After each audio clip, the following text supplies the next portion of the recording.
ಅದೇ ಕಣೋ S I ಮನೆ. ಲೇ ನೀನ್ 10 ನಿಮಿಷ ಇವನ ಪಾರ್ಟಿ ಮೂಡಲ್ಲಿಡು, ಬಾಬಿನ ಎಸ್ಕೇಪ್ ಮಾಡೋದ್ರ ಬಗ್ಗೆ ಪ್ಲಾನ್ ಮಾಡೋಣ. ರಾಮ್ ಎಲ್ಲೋ ಇವನು. ಎಣ್ಣೆ ನಿಂದು ಊಟ ನಂದು, ಎಣ್ಣೆ ನಿಂದು ಊಟ ನಂದು, ಪಾರ್ಟಿ ನಿಂದು ಎಣ್ಣೆ ನಂದು, ಪಾರ್ಟಿ ನಿಂದು ಎಣ್ಣೆ. ಏನು ಸ್ವಲ್ಪ ನಿಂತ್ಕೊಳ್ಳೋ, ನಿಧಾನಕ್ಕೆ ಪ್ಲಾನ್ ಮಾಡೋಣ. ಏನಕ್ ಪ್ಲಾನ್ ಮಾಡ್ತೀಯೋ? ಪಾರ್ಟಿಗೆ ಟೈಮ್ ಆಗ್ತಿದೆ. ಈಗ ಅವನನ್ನ ಹೇಗ್ ಕರ್ಕೊ ಬರ್ತೀಯ? ಹೆಂಗ್ ಕರ್ಕೊಂಡ್ ಬರೋದು ಅಂತ ಕೇಳ್ತೀಯಲ್ಲ. ಹೋಗಿ ಎಸ್ ಐ ಮನೆ ಬಾಗಿಲು ತಟ್ಟಣ, ಒಳಗಡೆ ಹೋಗಿ ಸರ್ ನಿಮ್ ಹೆಂಡತಿಗೆ ನಮ್ಮ ಹುಡುಗನ ಜೊತೆ ಕೆಲಸ ಮುಗಿದ್ರೆ ಪಾರ್ಟಿಗೆ ಟೈಮ್ ಆಗ್ತಿದೆ, ಕಳ್ಸ್ಕೊಡಿ ಅಂತ ಹೇಳೋಣ ಅಷ್ಟೇ. ಕಳ್ಸ್ಕೊಡಲ್ಲ, ನಿನ್ನವ್ರು ಕೊಚ್ಚಿ ಸಾಯಿಸ್ತಾರೆ. ಏನಕ್ ಸಾಯಿಸ್ತಾರೋ? ಅವನ್ ಇಲ್ಲಿಗೆ ಬಂದಿರೋದು ಎಸ್ ಐ ಮಕ್ಳಿಗೆ ಲೆಕ್ಕ ಹೇಳ್ಕೊಡಕ್ ಅಲ್ವೋ? ಮತ್ತೆ ಅವಳ ಗಂಡ ನೈಟ್ ಡ್ಯೂಟಿಗೆ ಹೋದಾಗ. ನೈಟ್ ಡ್ಯೂಟಿಗೆ ಹೋದ್ರೆ ಅವ್ರ ಹೆಂಡತಿ ಒಂಟಿಯಾಗಿರ್ತಾಳಲ್ಲ, ಅವಳ ಜೊತೆ ಇರೋದಕ್ಕೆ ಅಂತ ಬಂದಿದ್ದಾನೆ.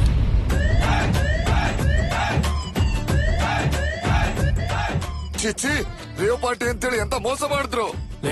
ಈ ವಿಷಯ ಗೊತ್ತಾದ್ರೆ ಎಸ ಎಲ್ಲ ಕಣೋ, ಅಪ್ಪ ನನಗ್ ಕ್ಷಮಿಸಲ್ಲ. ಲೇ ರಾಮ್, ಇನ್ನೊಂದ್ ಹೆಜ್ಜೆ ಮುಂದೆ ಇಟ್ರೆ ಅಪ್ಪ ನನ್ ಮೇಲೆ ಆಣೆ.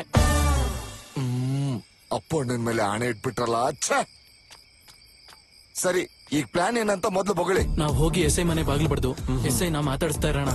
ಅಷ್ಟಲ್ಲ ಅವ್ರ ಹೆಂಡತಿ ಬ್ಯಾಕ್ ಡೋರ್ ಇಂದ ಬಾಬಿನ ಹೊರಗಡೆ ಕಳ್ಸಿಬಿಡ್ತಾಳೆ. ಪ್ಲೇಸಿದ್ದ ಇಂಥ ವಿಲೇಜ್ ಅಲ್ಲಿ ರಾತ್ರಿ 10:30ಗೆ ಎಸ್ ಐ ಮನೆ ಬಾಗಿಲು ತಟ್ಟಿ ಅವನ್ನ ಮಾತಾಡ್ಸೋಕೆ ಅವನೇ ನಿನ್ ಚಡಿ ದೋಸ್ತ. ಸೊ ನಾವೀಗ ಎಸ್ ಐ ಮನೆ ಡೋರ್ ಬಡಿಬೇಕು ಅಂದ್ರೆ ನಮಗ್ ಸ್ಟ್ರಾಂಗ್ ಆಗಿರೋ ಒಂದ್ ರೀಸನ್ ಬೇಕು. ಅದ್ ಎಮರ್ಜೆನ್ಸಿ ಆಗಿರ್ಬೇಕು. ಯಾರು ನೀವು? ಸರ್, ನೆಲಮಂಗಲದಲ್ಲಿ ಆಕ್ಸಿಡೆಂಟ್ ಆಗಿದೆ ಸರ್. ಹೌದು ಸರ್, ಹೌದು ಸರ್. ಅವ್ನಿಗೆ ತುಂಬಾ ಏಟ್ ಆಗಿ ಐಸಿಯು ಇದ್ದಾನೆ ಸರ್. ಹೌದು ಸರ್, ಹೌದು ಸರ್. ಎನ್ಕ್ವೈರಿ ಮಾಡಿದ್ರೆ ಅವನು ನಿಮ್ಮೂರವನೇ ಅಂತ ಗೊತ್ತಾಯ್ತು. ಹೌದು ಸರ್, ಹೌದು ಹೌದು ಸರ್. ಬಾಯ್, ಪ್ಲಾನ್ ಚೆನ್ನಾಗಿದೆ ಕಣ. ಲೇ ವಿಕ್ಕಿ, ನೀನ್ ಬ್ಯಾಕ್ ಡೋರ್ ಹತ್ರ ಕಾರ್ ತಗೊಂಡೋಗಿ ಬಾಬಿನ ಕರ್ಕೊಂಡ್ ಬಂದ್ಬಿಡು. ನಾವ್ ಹೋಗಿ ಎಸ್ ಐನ ಮಾತಾಡಿಸ್ತಾ ಇರೋಣ. ಇಲ್ ಬರೋ, ಆ ಡೋರ್ ಬಡಿಬೇಡ್ವೋ. ಯಾಕೆ? ಅಷ್ಟಕ್ಕೆ ಈ ಮನೆ ಬ್ಯಾಕ್ ಡೋರೇ ಇಲ್ಲ. ಬ್ಯಾಕ್ ಡೋರ್ ಇಲ್ವಾ? ಅವನ್ನ ಕರಿಯೋ. ಏನ್ರ ಬಾರೋ ಇಲ್ಲ.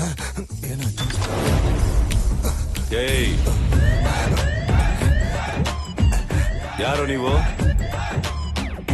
ಏನ್ ಬೇಕು? ಸರ್, ನಾವು Koramangala JSS college student sir. ನಾವು 4 ಜನ ಫ್ರೆಂಡ್ಸ್ ಸರ್. ಎಲ್ಗೂ ಹೋದ ನಾವು ಒಟ್ಟಿಗೆ ಹೋಗ್ತೀವಿ ಸರ್. 4ನೇ ಹೆಸರು ಬಾಬಿ ಸರ್. ಏನೋ ಅನಿವಾರ್ಯ ಕಾರಣಗಳಿಂದ ಬಾತ್ರೂಮ್ ಅಲ್ಲಿ ಲೆಕ್ಕ ಮಾಡಕ್ ಹೋಗಿ ಲಾಕ್ ಆಗಿದ್ದಾನೆ ಸರ್. ಅಯ್ಯೋ ನೀನ್ ಅಜ್ಜಿ. ಯಾಕೆ ಬಂದ್ರಿ ಅಂತ ಹೇಳೋ ಅಂತಂದ್ರೆ ಬಾಬಿ ಕತೆ ಹೇಳ್ತಾ ಇದೀರಲ್ಲ ಸರ್. ನೆಲಮಂಗಲದಲ್ಲಿ ಆಕ್ಸಿಡೆಂಟ್ ಆಗಿದೆ ಸರ್. ಅವ್ನ್ ಸೀರಿಯಸ್ ಆಗಿರೋದಕ್ಕೆ ಐಸಿಯು ಹಾಕಿದ್ದಾರೆ. ಎಂಕ್ವೈರಿ ಮಾಡಿದ್ರೆ ನಿಮ್ಮೂರು ಹುಡ್ಗನೆ ಅಂತ ಗೊತ್ತಾಯ್ತು. ಅವ್ನ ಪರಿಸ್ಥಿತಿ ಏನ್ ಚೆನ್ನಾಗಿಲ್ಲ ಸರ್. ಯಾರಿಗೆ ಹೇಳ್ಬೇಕೋ ಗೊತ್ತಾಗ್ದೆ ನಿಮ್ಗೆ ಇನ್ಫಾರ್ಮ್ ಮಾಡೋಣ ಅಂತ ಬಂದ್ವಿ ಸರ್. ಹೌದು ಸರ್. ಏನ್ ಹೆಸರು? ಶ್ರೀನಿ ಸರ್. ವಾಸು ಸರ್. ಸೀನುನಾ ವಾಸುನಾ? ಶ್ರೀನಿವಾಸ್ ಸರ್. ಸ್ವಲ್ಪ ಜನ ಸೀನು ಅಂತಾರೆ, ಸ್ವಲ್ಪ ಜನ ವಾಸು ಅಂತಾರೆ. ಹೌದು ಸರ್. ಬಾಬಿ, ನಾನು ಈ ಊರಿಗೆ ಹೊಸದಾಗಿ ಟ್ರಾನ್ಸ್ಫರ್ ಆಗಿ ಬಂದಿದ್ದೀನಿ. 1 ಸೆಕೆಂಡ್ ಇರಿ. ಏನೇ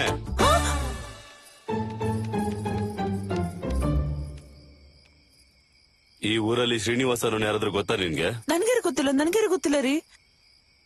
ಪಕ್ಕದ ಮನೆ ಮಹೇಶ್ ಕೇಳಿ ಹೇಳು. ಸಖತ್ತಾಗಿದ್ದಾಳ ಅವಳು. ನಮ್ಮ ಲೆಕ್ಕದಲ್ಲಿ ಪಾಸ್ ಆಗಿರ್ತಾನ್ ಬಿಡು. ಡಿಸ್ಟಿಂಕ್ಷನ್ ಬಂದಿರುತ್ತೋ? ನಿಂಗೇನ್ ಗೊತ್ತೋ? ಕೆಲವೊಂದ್ ಪ್ರಶ್ನೆಗಳಿಗೆ ಫೇಸ್ ನೋಡ್ದೇನೆ ಉತ್ತರ ಕೊಡ್ಬೋದು.